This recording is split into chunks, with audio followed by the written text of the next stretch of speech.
say? It was a bit vague. A bit vague. Yeah.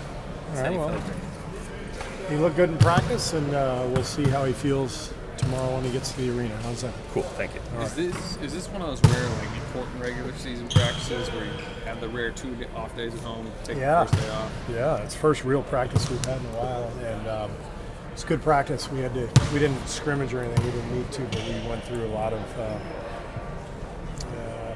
drill work, fundamental stuff, some defensive concepts, and offensive 5-on-9 stuff. So it was a good day.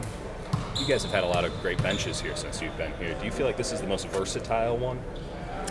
I would have to think about that. Our benches have all been great, so I don't know in terms of comparing them, but I do know that I really like this bench. I like the combination of experience and youth and energy and scoring ability. We got a lot of guys who can play. You've never had to scout a Joel Embiid, Ben Simmons game before. What are your early thoughts looking at those two? Yeah, we haven't seen either one of them yet. I think Embiid missed both games last year, right? So it's fun to watch. Last night was really impressive just to see their skill and their size and athleticism. I mean, they are thoroughbreds. They really are. They get up and down the floor. And, great athletes. And it's a good young team. They lost a tough one last night, but they've been on a good run. Is there any comp for Joel Embiid, like just one as a player, but two as a personality in the league? That's a good question. I don't know. I would say he's unique to himself. I don't really remember anybody playing like him.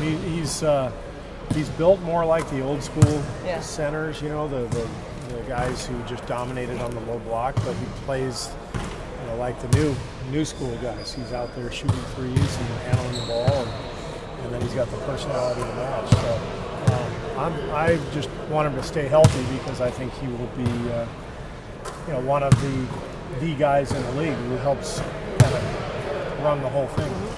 Well, Simmons particularly, I mean, he's 6'8", 5 feet. Yeah. Again, very unique game. Incredible size and athleticism. You know, he's really a guard. I mean, he's a point guard, point forward, but he's got a power forward's body, strong and powerful.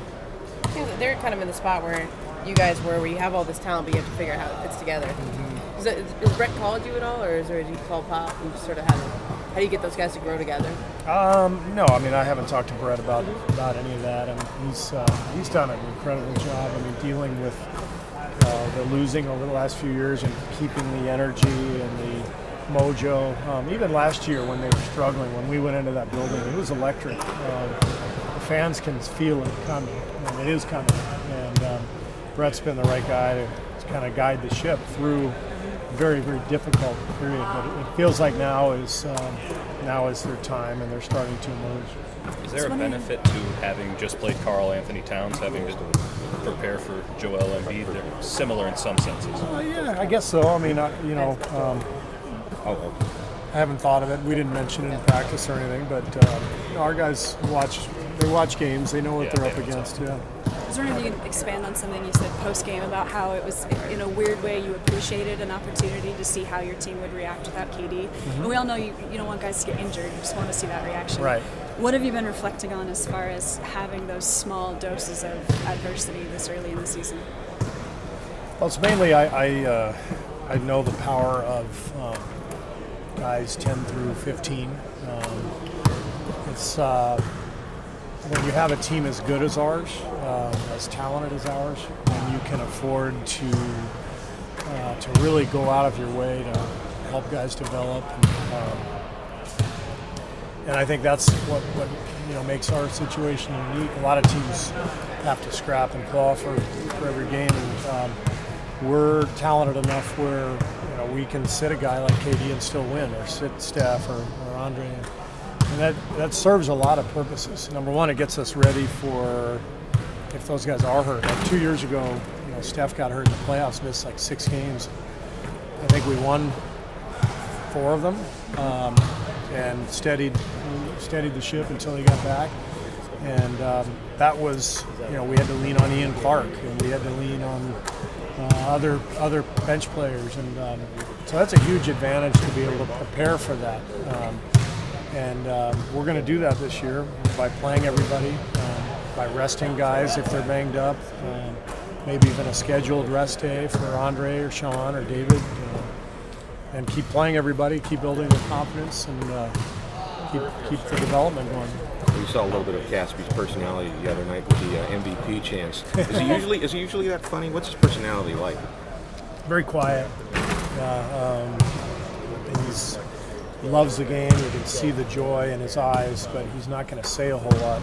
But he loves playing, and he's just very quiet and respectful, and kind of goes about his job. And everybody on the team really likes him. A lot of times athletes who had a bad year will actually try and find a spot where they can, maybe on a bad team, where they can, get more minutes or more innings or whatever, so they can raise their market value. Baseball guy, more innings. I'm a baseball guy, excuse me. He did the exact opposite. I mean, he came to a team where he knew that his minutes were going to be limited, and felt that that way he could raise his market value with the exposure of playing with you guys. I mean, what do you think about that? Is that something you talked to him about when he signed? I didn't really talk to him about his marketability. The main thing I wanted him to know when we were trying to sign him was that I couldn't promise him any playing time, but that I thought he fit perfectly.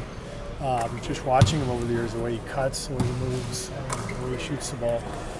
You generally you have to have a pretty good basketball feel and IQ to fit in with our group, and he fit in from day one. And so that means that he's going to play a big role. He may not have a regular spot in the rotation, but over 82 games he's going to play plenty. When any player, when you have that conversation with them before they sign, do you sort of have kind of watch, just because people want to play? I mean, do you watch during the season just to make sure that they're okay with what's going on? That's my main job. Honestly, we got lots of guys here who can design a pick and roll. Tell me what defense we should run against this team. That's the easy part. The hard part is the communication behind the scenes and keeping guys engaged, keeping guys' spirits up, keeping them motivated, communicating what they need to do in order to contribute more or play more, and that's the coaching aspect of it. And Omri makes it easy on a coach, because he just does whatever you ask and says, "I'll be ready," and don't worry about me. And so he's very low maintenance. When he's ready, he's ready.